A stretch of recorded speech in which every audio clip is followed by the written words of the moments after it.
Welcome back to another Jquickcast for January 31st, 2018. I am your host, Jacob Medina, and glad to be back with my third podcast. Remember, if you want to follow me, you can check me out on Instagram, Snapchat, Twitter, and Facebook. All those links will be down below.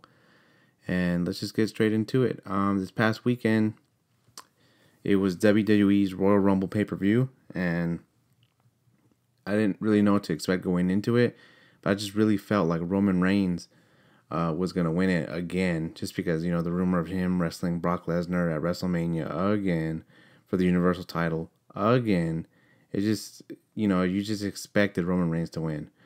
But thankfully, WWE did what everybody thought should happen and let Shinsuke Nakamura win, which was so well deserved. And it was actually a really good Royal Rumble overall. The whole show I thought was really good. The Royal Rumble match itself, there was a lot of cool spots. Like this, even the surprise guests were pretty cool. Like Adam Cole, that was awesome. The Hurricane, just to name a few. I can't think of other ones off the top of my head right now. But overall, I thought it was a really good match. And yeah, I mean, I'm happy for Shinsuke. It's gonna be Shinsuke Nakamura versus AJ Styles at WrestleMania for the WWE title. And that's only if he can. It's only if he can retain it at the next pay-per-view. So, so I'm really looking forward to that match. And I'm actually gonna be in New Orleans during WrestleMania weekend, but I won't be at WrestleMania. Me and my buddies are going down there for another wrestling show, which I'll definitely make a vlog for, so stay tuned for that. But another thing was that it was actually the first ever women's Royal Rumble, and that match itself also was amazing. My brother kept pointing out, that Sasha Banks was really, really, really working hard. She was taking everybody that came out, she took everybody's finisher and sold it really well. And it was really, really cool. Sasha Banks was in the match for over an hour, and then she got eliminated towards the end. And then the winner was Asuka, which, again, that was well-deserved.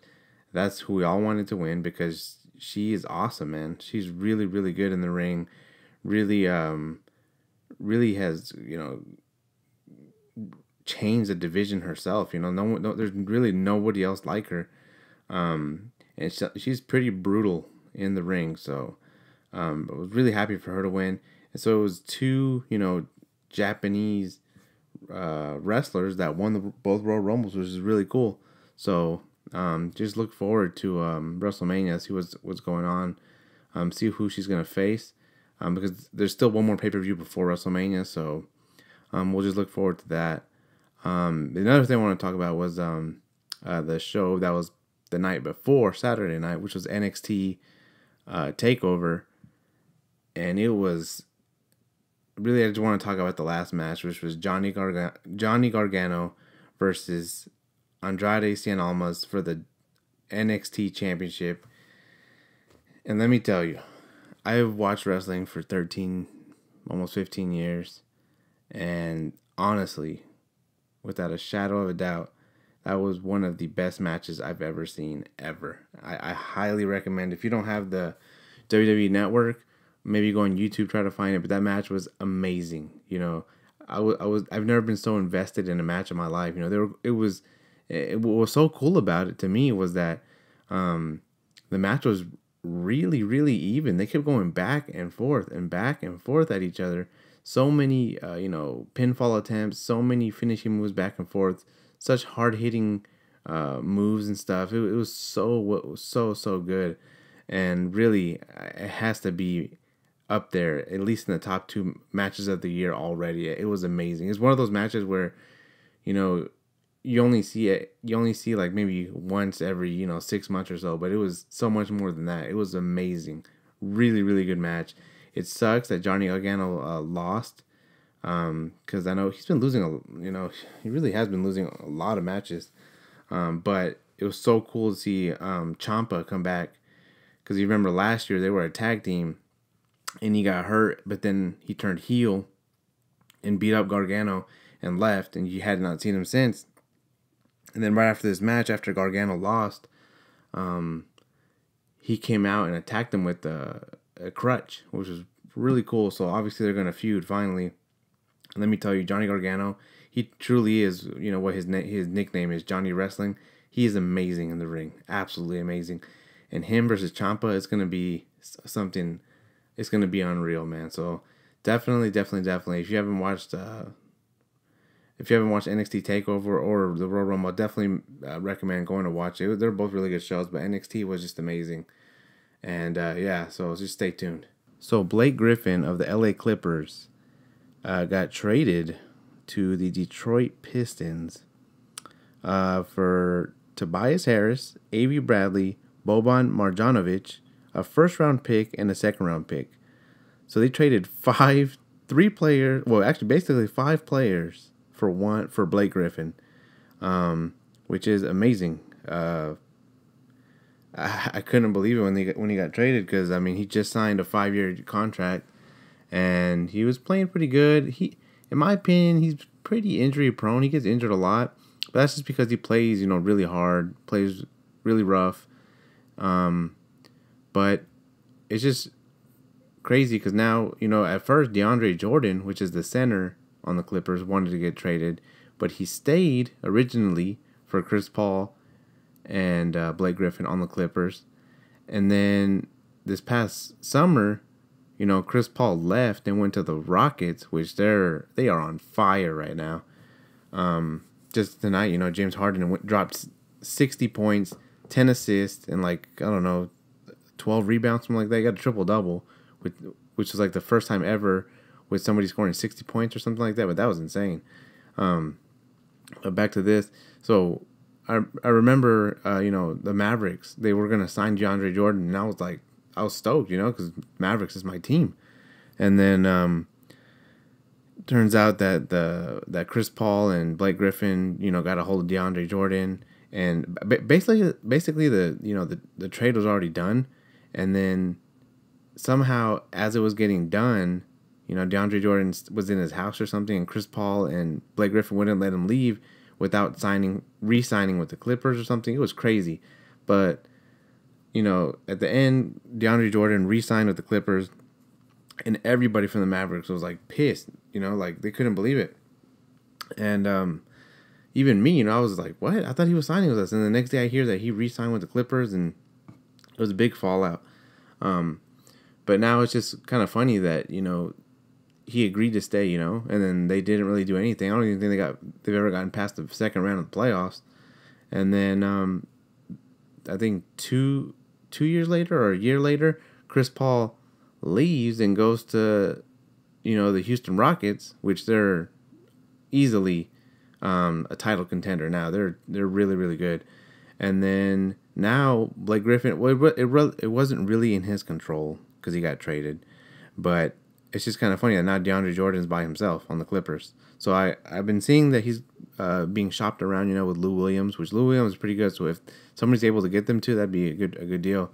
But it's just funny now that Blake Griffin got traded to a team that traded away all their quote unquote good players, and now he's on a team basically by himself. That team is going to be garbage. There's no way they're making the playoff. I couldn't even tell you one other person on that team.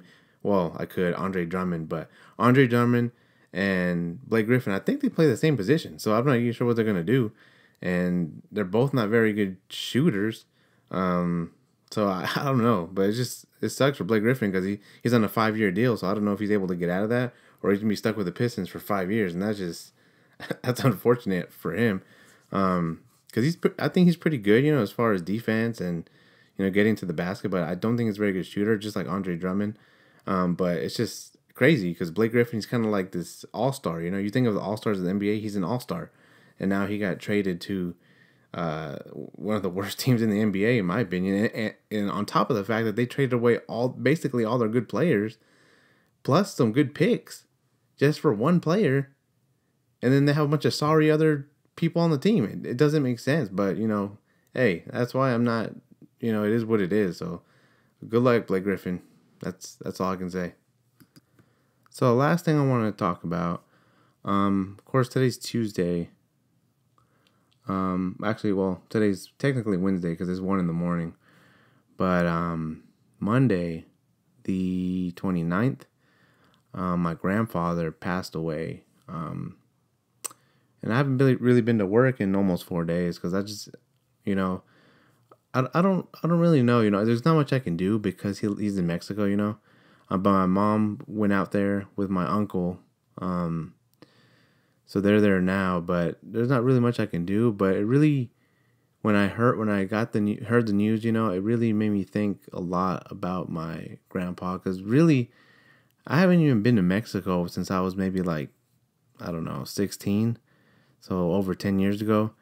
And it just really made me think of all the times that I did have with my grandpa. Like, really special, moments that I really won't ever forget, because he wasn't very ever really that talkative. And when he was, you couldn't really understand him. But, he was always just there, and always good mood for the most part. And I just remember one time I went to the back of their house and there were some chickens and stuff. And he was like, getting me to run after them and stuff. I remember, I don't know why that always sticks in my mind, but the one thing that really, really, really defines my grandfather is that I remember he was obsessed with his truck. He had a black truck that always sat in front of his house.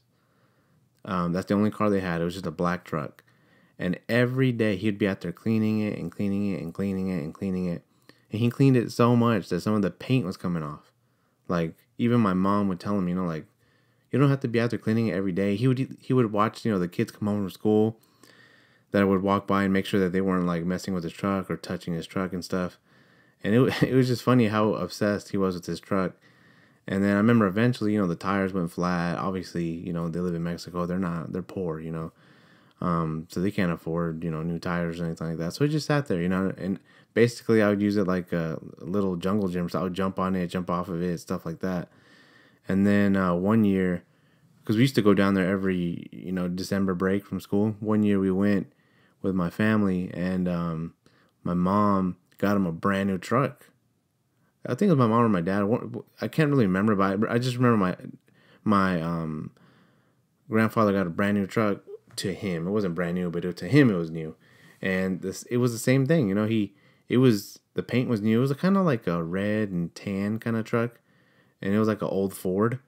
So just think of like, an old Ford truck, single cab, and it was the same kind of thing, it was red, and he would just clean it every day, the mirrors, everything, until 2 years afterwards, or a few years afterwards, we would go back, and every time we would go back, you could just see that he would clean the truck so much that some of the paint was coming off. So it was just kind of the same old thing, but for some reason that always has stuck in my mind, that he was obsessed with both of his trucks and making sure they were clean and all that kind of stuff. But I don't know.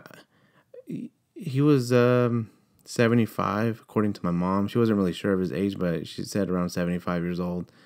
And, he just had a lot of issues. And, in Mexico, there's not very,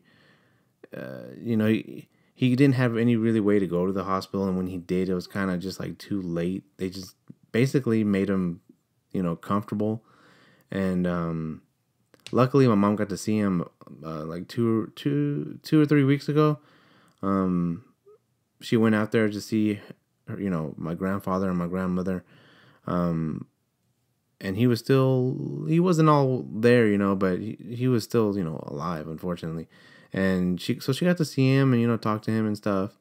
And, then just this past Monday, I got a text from my father, and he said that my grandfather had passed away. And, it was kind of hard, I definitely did, shed some tears. And that whole day, it was just, I couldn't really think of anything else except him, I was happy that he wasn't suffering anymore. Because, he did have some health issues, and he was, I don't want to talk bad about my grandfather, but, he did drink a lot, and, it messed up his inside, basically. And I'm just happy that he's not suffering anymore. And I really just worry about my grandmother now, because I don't want her to be alone. She's very, very, very old, and she can't walk. And hopefully, they figure something out to where she doesn't have to be alone. That's the only thing I pray for. So that's all I really wanted to talk about that. But I just want to say, you know, that I love my grandpa. I'll never forget him. And rest in peace. So I just want to thank you for coming by for another Jquickcast. I'm your host, Jacob Medina. And again, you can follow me at all the links that will be down below. And I will see you all in the next one. Thanks, guys.